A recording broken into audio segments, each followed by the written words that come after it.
제가 그 어렸을 때 놀이동산에 갔는데요. 소풍이었던 것 같아요. 제 친구들이랑 소풍으로 그런 곳에 갔는데, 거기에 그 예전에, 요즘엔 잘 없는 것 같아요. 뭐 귀신의 집 같은 게 요즘에 놀이동산에 잘 없잖아요. 그쵸? 저희 어렸을 때는 그 모든 유원지마다 다 귀신의 집 같은 게 있었어요. 근데 제가 갔던 곳도 그 귀신의 집이 있었는데, 뭐 그때는 어디 저기 에버랜드에 있는 귀신의 집이 무섭다더라. 아니다. 롯데월드가 더 무섭다. 뭐 어디가 더 무섭다. 막 이런 그런 게 이렇게 소문이 돌고 막 그렇게 유행을 했던, 그때 옛날 얘기예요. 그랬었거든요. 근데 제가 이제 갔던 곳은, 제가 이제 소풍을 가게 돼서 그 어느 동물원 안에 있는 굉장히 작은 그 귀신의 집에 제가 들어간 거예요. 저 이제 남자들 몇 명이서 친구들, 남자 친구들 몇 명이서 이제 들어갔는데요. 문을 탁 열면 작은 공간이 있고 앞에 커튼이 탁 쳐져 있어요. 그래서 그 뒤에 문을 이제 직원이 탁 닫아주면 깜깜합니다. 그리고 음산한 음악과 그 무서운 소리, 하는 그 귀신 소리 있잖아요. 막 이런 게 들려요. 그러면 이제 이렇게 서로 이렇게 막 어깨를 붙잡고, 야, 네가 먼저 가, 네가 먼저 가, 그러면서 살살 밀면서 커튼을 딱 제끼면 바닥에 길을 표시하는 작은 불빛만 있고 깜깜한 상황 속에서 이렇게 걸어갑니다. 계속 이상한 소리가 음산한 음악과 이상한 소리가 들려요. 그래서 너무 무서워서 이렇게 바닥만 쳐다보고 막 앞으로 무조건 전진을 했던 기억이 있어요. 나중에 보니까 전국에서 제일 무섭지 않은 귀신의 집이었어요. 나중에 조금 커서 가보니까 그냥 거기 그냥 그 인형들만 이렇게 철장 안에 인형들만 좀 몇 개 이렇게 있고, 아유, 무섭지도 않고 길지도 않고 그냥 뭐 그런 곳이었어요. 근데 어렸을 때 제가 왜 그게 무서웠을까요? 전 사실 그때 그 인형의 모습도 보지도 못했어요. 그냥 깜깜했습니다. 어두웠습니다. 아무것도 보이지 않았어요. 거기에서부터 불안감이 일어났고 두려움이 생긴 거였어요. 빛이 없다라는 것은 이런 두려움을 우리에게 줍니다. 우리 인생도 그렇지 않습니까? 앞이 보이지 않으면 얼마나 무서운가요? 우리의 인생에 어두움이 자리한다면 그 삶이 두렵고 막막하게 되는 거죠. 그러나 우리 인생에 빛이 드리워진다면 우리는 따뜻하고 그 행복한 그런 삶이 되어지는 것입니다. 오늘 우리는 빛 대신 하나님을 마주하게 될 거예요. 우리 말씀을 통해서 빛 대신 하나님을 마주하게 될 것입니다. 그 빛이신 하나님을 만나고 또 그 하나님을 경험하고 그 하나님과 동행하는 주님의 자녀들로 나아가시기를 간절히 소망합니다. 오늘 우리가 읽은 성경이 어디죠? 요한일서예요. 요한일서. 요한일서는 요한서신 중에 하나입니다. 이게 그 서신이라고 하면 그걸 뭘 얘기하는 거죠? 서신? 편지죠, 편지. 근데 이 요한일서가 굉장히 독특한 게요. 서신서가 갖고 있는 특징을 하나도 갖고 있지 않아요. 굉장히 독특해요. 서신서라고 부르지만 서신서가 갖고 있는 특징을 갖고 있지 않습니다. 그러니까 서신을 보낸 구체적인 장소, 또 수신자가 누구인지 뭐 이런 내용들이, 이런 정보가 담겨져 있지 않아요. 우리가 편지를 써도 이렇게 쓰지 않잖아요. 우리가 편지를 쓰면, 제가 명진이 형제한테 편지를 쓰면, 사랑하는 명진이에게, 나야 모세, 잘 지냈어? 막상 편지를 쓰려고 하니 할 말이 없다, 뭐 이렇게 쓰잖아요. 그쵸? 그리고 마지막에 누구누구 씀. 기본적으로 이런 내용들이 좀 들어가 있어야 되는데 요한일서에는 그런 게 전혀 없다라는 거예요. 그래서 요한이 언제 어디에서 누구에게 이 편지를 썼는지를 우리가 알 수가 없습니다. 정확하게 알 수가 없어요. 그러나 우리가 요한일서를 통해서 우리가 유추할 수 있는, 우리가 한번 생각해 볼 수 있는 그런 단서들이 좀 있는데요. 그리고 우리가 이 말씀을 통해서 알 수 있는 것은 당시 이단들의 가르침에 혼란을 겪고 있던 자들에게 쓰여졌다라는 것을 우리가 알 수가 있어요. 당시 이단이라고 하면 누구를 얘기하냐면 초기 영지주의자들을 이야기합니다. 요한은 이들을 이렇게 부릅니다. 요한일서 2장 18절 말씀인데요. 아이들아, 지금은 마지막 때라 적 그리스도가 오리라는 말을 너희가 들은 것과 같이 지금도 많은 적 그리스도가 일어났으니. 지금 이 이단들을 뭐라고 부르고 있습니까? 적 그리스도. 적 그리스도. 그 성경에 이 적 그리스도가 몇 번이 나오는지 이렇게 검색을 해보시면 대부분이 다 요한일서예요. 한 번인가 두 번 빼고 다 요한일서에만 나와요. 이 적 그리스도라 불리는 이 영지주의자들은요, 단순화된 이원론을 갖고 있었어요. 뭐냐면 영은 거룩하고 육은 악하다. 영은 거룩하고 육은 악하다. 이게 왜 문제가 되냐면 이 사람들이 이것을 가지고 예수 그리스도의 성육신을 부정했습니다. 성육신이 뭐죠? 예수님께서 인간의 몸을 입고 이 땅에 오신 걸 성육신이라고 하는데, 그것을 이 이원론을 가지고 영은 거룩하고 육은 악하다라는 것을 가지고 그것을 부정합니다. 우리는 예수님을 참 하나님이시면서 참 인간으로 우리는 알고 있죠. 예수님은 참 하나님 그 자체세요. 그냥 하나님이세요. 그런데 이 땅에 오실 때 인간의 몸을 입고 오신 참 인간으로도 동시에 그 삶을 살아내신 것입니다. 그런데 이 영지주의자들은 어떻게 거룩한 하나님의 영이 인간의 몸으로 올 수가 있느냐라는 말을 해요. 이 영은 거룩한 것인데 어떻게 이 악한 육으로 올 수가 있냐. 그 성육신을 부인한 것이죠. 그 요한이 생의 마지막을 보냈던 그 에베소 지역에 세린투스라는 사람이 있었어요. 세린투스. 근데 이 세린투스라는 사람이 그 에베소에 있는 사람들에게 이렇게 막 이것저것을 가르쳤는데 그 내용이 영지주의자들이 가르치고 있는 내용하고 동일한 그런 교리를 가르치고 있었습니다. 그래서 예수님은 다른 사람들하고 똑같은 거예요. 우리랑 똑같은 인간으로 태어났어요. 똑같이. 성령으로 잉태되어, 동정녀 마리아에게 성령으로 잉태되어 출생한 것도 부정을 했고, 그냥 우리랑 똑같은 인간으로 태어나셨는데, 좀 괜찮은 사람인 거예요. 뛰어난 사람, 지혜로운 사람, 성품이 훌륭한 사람, 그런 사람이라고 주장을 했습니다. 그리고 예수님께서 세례를 받으실 때 그리스도의 영이 그 안에 임하였고, 그리고 나서 그런 하나님의 말씀을 가르치시다가 십자가에 달리실 때 그 그리스도의 영이 떠났다라고 주장을 했어요. 그러니까 예수와 그리스도를 분리하여 설명을 한 것입니다. 이 세린투스라는 사람이. 그리고 이 사람의 가르침은 초기 영지주의자들의 가르침과 동일했어요.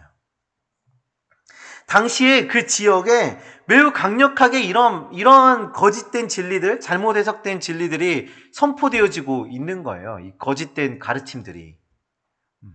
그래서 우리는 유추해 볼 수 있는 건 아마 요한이 에베소에 있을 때 그때 이런 말씀을 쓰지 않았을까 하고 우리 유추해 볼 수 있는 거죠. 요한은 이런 어려움을 당하고 있는 그리스도인들에게 편지를 보냅니다. 그래서 2장 1절에 보시면 이런 말씀이 나오는데요. 나의 자녀들아, 수신자를 나의 자녀들아 라고 부르고 있습니다. 그런 수신자들과의 굉장한 그 친밀함이 느껴지지 않습니까? 나의 자녀들아. 그렇게 얘기하면서 그 이단의 가르침에 넘어가지 않기를 바라고 있습니다. 이제 오늘 우리가 읽은 이 요한일서 1장 5절부터 10절의 말씀을 우리가 이제 볼 텐데, 우리가 그 말씀을 보면서 왜 제가 이런 얘기를 하냐면 이런 배경에서 주어진 말씀이다라는 거죠. 요한은 지금 이런 이단의 문제들, 이단의 잘못된 가르침에 의해서 고통스러워하고 있는 그런 그리스도인들에게 설교하고 있기 때문입니다. 이 초기 영지주의자들은 앞에서 말한 것처럼 이런 신학적인 문제도 가지고 있었지만 또 다른 문제는 도덕적인 문제도 가지고 있었어요. 그래서 나는 특별한 능력이 있는 사람이야. 나는 특별한 은사가 있는 사람이야. 그러니 어떻게 나같이 이렇게 특별한 은사가 있는 나에게 죄가 있겠어? 내가 이런 특별한 능력을 나타내는 거는 나에게 죄가 없기 때문이다 라고 하면서 본인의 죄성을 부정합니다. 그리고 사회적인 문제도 있었는데요. 그것은 형제 사랑의 모습이 결여되어 있다는 겁니다. 우리가 이런 배경으로서 오늘 말씀을 한번 살펴봤으면 좋겠어요. 자, 이제 우리가 읽은 오늘 본문의 말씀으로 이제 들어가 볼 텐데, 우리 5절의 말씀을 한번 보겠습니다. 자, 5절의 말씀이 이렇게 나와 있어요. 우리가 그에게서 듣고, 누구에게서 들었다고 말하는 것 같습니까? 그건 누구일까요? 그 말을 해준 사람이? 생명의 말씀 대신 예수 그리스도를 이야기해요. 자, 생명의 말씀 대신 예수 그리스도께 들은 소식입니다. 자, 그 소식의 내용은 무엇인가요? 하나님은 빛이시라입니다. 하나님은 빛이시라. 하나님께서 빛이 되신다는 것은 우리에게 어떤 의미가 있는지 이어서 계속 얘기해 주는데요. 어둠이 조금도 없으시다입니다. 하나님께는 어둠이 없으시다, 빛이시다 이야기하고 있습니다. 이것은 무엇을 우리에게 말해줍니까? 우리 하나님께서는 선의 근원이 되신다라는 것을 말씀해주고 있는 것입니다. 하나님은 모든 것이 옳다. 하나님은 거룩하신 분이다. 하나님은 선의 근원이 되신다라고 우리에게 가르쳐주고 있는 겁니다. 너무나도 좋은 소식이지 않습니까? 너무나도 좋은 소식이에요. 저는 요리하는 거를 좋아해요. 그래서 요리를 또 곧잘 해요. 그래서 네, 치우는 건 싫어하지만 요리하는 건 좋아합니다. 그래서 요리를 자주 하는데, 제가 이제 지난 명절에 부모님 댁에 갔어요. 이제 저희 어머니랑 또 우리 형수님이랑 저희 아내랑 셋이서 이제 아침에 눈 뜨자마자 아침밥 차려요. 아침밥 차리면 이제 또 치우고 과일을 차려줘요. 그 치우면 또 손님들이 오시면 또 손님 맞이한다고 상 내놓고 또 점심 차리고 치우고 과일 내놓고 저녁밥 뭐 이렇게 그걸 계속 하신단 말이에요. 그래서 제가 이제 생각했습니다. 아, 내가 뭐라도 해야 되겠다. 내가 우리 어머니와 형수님과 우리 아내가 쉬어야 하니까 내가 뭐라도 차려봐야지 하고 생각을 하다가 제가 치킨을 튀기기로 작정을 합니다. 비웃어요? 지금 방금 하고 이렇게 콧바람이 여기까지 들리게 이렇게 치킨을 튀기기로 작정을 해요. 그래서 제가 막 집 앞에 있는 마트에 가서 재료도 사오고 이렇게 탁 차렸어요. 치킨을 이제 튀기려고 밑간도 하고 이제 딱 기름 위로 올렸는데 저희 어머니가 안 오셔도 되거든요. 저 치킨 되게 잘 튀겨요. 안 오셔도 되는데 시작하는 순간부터 요리가 나오는 그 순간까지 제 주변에 계속 서 계시는 거예요. 왜 그러실까요? 불안하신 거죠. 얘가 기름을 쏟진 않을까, 화상을 입진 않을까, 아니면 이 고기를 다 태워버리진 않을까, 불안하신 거예요. 저는 잘하는데도 우리 어머니는 불안하신 겁니다. 그날 제가 튀긴 치킨은요, BHC를 이겼어요. 진짜 맛있었어요. 그냥 이게 비교가 안 돼요. 근데 저희 어머니는 불안해서 옆에 서 계셨다라는 거예요. 왜 불안해 하셨어요? 저의 부족함과 저의 그 모습을, 어렸을 때 어린 그 모습을, 완전하지 못한 그 모습을 우리 어머니는 잘 알고 계시거든요. 그러니까 불안하신 거예요. 그런데 우리 하나님은요, 그렇게 불안할 걱정이 없는 분이시다라는 겁니다. 하나님 뭘 실패하실까봐, 뭐 선을 행하지 못하실까봐, 뭐 실수를 하실까봐 우리가 불안해할 필요가 없으신 분이다라고 지금 본문이 이야기하고 있는 겁니다. 하나님은 빛이시다 라는 이 선포가 그런 의미를 우리에게 전달해주고 있는 거예요. 그런데 이 놀라운 하나님의 성품은 그렇게 좋지 않은 소식과 연결되어 있습니다. 하나님은 이렇게 선하시고 완전하시고 거룩하시고 실수가 없으시고 실패도 없으신 그런 하나님이신데 우리는 죄인이라는 것입니다. 우리는 불완전하고 선하지 않다라는 것입니다. 우리 6절 말씀 한번 보실까요? 6절. 우리 6절 말씀 다 같이 읽겠습니다. 시작. 만일 우리가 하나님과 사귐이 있다 하고 어둠에 행하면 거짓말을 하고 진리를 행하지 아니하고. 하나님과 사귐이 있다고 하면서 어둠 가운데 거하며 살아가는 모습을 지금 지적하고 있는 거죠. 나는 하나님의 사람이다. 나는 예수 그리스도의 제자다라고 말하면서 실상은 세상과 다르지 않은 삶을 살아가고 있는 그 모습을 지금 지적하고 있는 거예요. 그것은 거짓말이고 진리와 상관없는 삶이다 라고 말해주고 있어요. 우리 이어서 8절 말씀도 한번 볼까요? 만일 우리가 죄가 없다고 말하면 스스로 속이고 또 진리가 우리 속에 있지 아니할 것이요. 우리 10절 말씀도 같이 보겠습니다. 만일 우리가 범죄하지 아니하였다 하면 하나님을 거짓말하는 이로 만드는 것이니 또한 그 말씀이 우리 속에 있지 아니하니라. 아멘.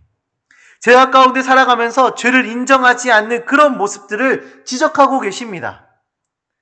물론 오늘 이 본문은 아까도 말했지만 그런 영지주의자들, 초기 영지주의자들의 그런 가르침, 그들이 갖고 있던 문제점, 이런 것들에 의해서 그런 것에 넘어가지 말고 미혹되지 말라는 그런 말씀으로 주어지고 있는데, 이게 그들에게만 행하는 말씀인가요? 우리 한번 돌아볼까요? 우리 안엔 죄가 없습니까? 우리 안에 부족함이 없습니까? 우리는 거룩합니까? 우리 안엔 사랑이 넘칩니까? 누군가를 미워하는 마음이 없나요? 예수님에 대한 잘못된 이해가 우리 안에 없습니까? 여전히 우리 안에 남아있는 그 연약함, 여전히 우리 안에 남아있는 그 죄성, 실패, 불완전함, 거룩하지 못함, 이런 것들을 지금 이런 것들을 이야기하고 있는 거예요. 우리 하나님께서 빛이시다. 생명의 근원이 되시고 선의 근원이 되시고 모든 것의 진리가 되신다는 이 놀라운 소식에 반해서 우리는 죄인이라, 온전하지 못하다, 거짓된 존재다 라는 것을 이야기해주고 있습니다. 그렇다면 선하심의 근원 되신 그 하나님과 죄인된 우리가 어떻게 동행할 수 있을까요? 죄인인 우리는 하나님의 공의로우심으로 그 죄에 합당한 심판을 받게 되어 있습니다. 죄인은 하나님의 심판을 받게 되어 있어요. 그리고 그 죄에 대한 형벌을 받게 되어 있죠. 그 형벌은 무엇인가요? 죽음입니다. 죽음. 하나님은 사랑의 하나님이시니까, 사랑의 하나님이시잖아요. 그쵸? 그러면 그냥 한번 용서해 주시면 안 되나? 이런 생각이 들 수 있어요. 사랑의 하나님이니까 그 사랑 한번 나한테 적용하셔서 그냥 용서해 주시면 안 되나요? 근데 그렇게 되면 뭐가 문제가 되냐면요, 공의로운 하나님이 성립되지가 않습니다. 자, 그렇다면 하나님은 공의로우신 동시에 죄인된 우리를 사랑할 수 있도록, 하나님의 공의로우심을 유지하며 죄인된 우리를 사랑하실 수 있도록 하기 위해서는 어떻게 해야 할까요? 하나님의 공의로우심을 유지하면서 죄인된 우리와 동행하는, 그것이 어떻게 이루어질 수 있을까요? 먼저 우리가 알아야 되는 그거는 우리가 해결할 수 있는 문제가 아니에요. 우리가 무엇을 하더라도, 우리가 어떤 일을 하더라도 우리는 하나님 앞에서 죄인이기 때문에 우리는 그 심판을 피할 수가 없습니다. 우리의 능으로 그 심판을 피해낼 수가 없어요. 이 문제는 하나님께서 해결하셔야 하는데, 그 하나님께서 어떻게 해결하셨냐면 예수님께서 하나님을 위해 십자가에서 죽으셨다라는 것입니다. 예수님께서 하나님의 뜻에 따라 하나님의 영광을 위해서 십자가에 죽으심으로써 그 일을 가능케 하셨다라는 겁니다. 우리 7절 말씀 한번 보도록 하겠습니다. 우리 7절 말씀 보시면 그 7절 하반절에 이런 말씀이 나와요. 그 아들 예수의 피가 우리를 모든 죄에서 깨끗하게 하실 것이요. 우리 9절 말씀도 볼까요? 자, 9절 하반절에 보시면 이런 말씀이 있습니다. 우리를 모든 불의에서 깨끗하게 하실 것이요. 아멘이십니까? 하나님께서 죄인인 우리를 사랑하셔서 어둠 가운데 살아가고 있는 우리를 빛 가운데로 인도하시기 위해서 우리에게 하신 일은 예수 그리스도를 구세주로 우리에게 주신 것입니다. 우리 예수 그리스도로 우리는 모든 죄와 불의에서 정결해질 수 있게 된 것입니다. 우리는 어둠에 거하여 있고 우리는 죄인이기 때문에 거룩한 하나님과 결코 동행할 수 없었는데, 예수 그리스도를 통해서 우리가 의롭다함을 입고 그 빛 가운데로 동행할 수 있는 놀라운 은혜가 우리에게 주어진 것입니다. 우리 안에 지금 어떠한 죄가 있습니까? 무엇이 하나님과 나와의 관계를 가로막고 있으십니까? 우리의 모습을 한번 생각해 보시기 바랍니다. 우리의 모습을 한번 돌아보셨으면 좋겠어요. 무엇이 하나님과의 관계를 방해하고 있지? 어떤 죄가 하나님과의 그런 동행을 방해하고 있는지 우리의 모습을 돌아보시길 바랍니다. 우리는 그것을 하나님 앞에 다 내려놔야 합니다.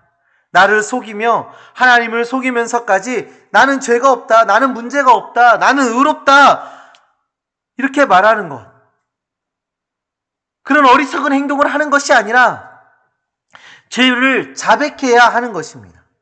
우리 9절 말씀을 보시면 만일 우리가 죄를 자백하면 그는 미쁘시고 의로우사 우리 죄를 사하시며 라고 말씀하고 있어요. 우리가 빛 대신 하나님과 동행하기 위해서 우리가 해야 되는 일은 죄를 고백하는 것입니다. 죄를 고백하고 예수 그리스도의 피로 정결해지는 것입니다. 그럴 때 하나님, 빛 대신 하나님과 동행할 수 있게 되는 것입니다. 이것이 복음의 핵심이지 않겠습니까? 예수님께서 그의 피로 우리 죄를 대속하셨으니 예수님의 이름의 그 능력에 힘입어서 그 죄를 고백하고 죄사함을 받는 것, 이게 복음의 핵심이지 않을까요? 그 대속이 무엇인가요? 대속. 대신 갚아주신 것을 대속이라고 이야기하는데요. 뭐 이런 겁니다. 제가 그 명진이 집에 하인으로 살고 있었어요. 네. 근데 급전이 필요한 겁니다. 그래서 고민을 하다가 그 금고에 손을 댔어요. 한 30만 원 정도를 훔쳤어요. 도망쳤는데 이제 명진이가 그 추노를 불러가지고 저를 잡아서 이제 노예시장에다 팔아버린 거예요.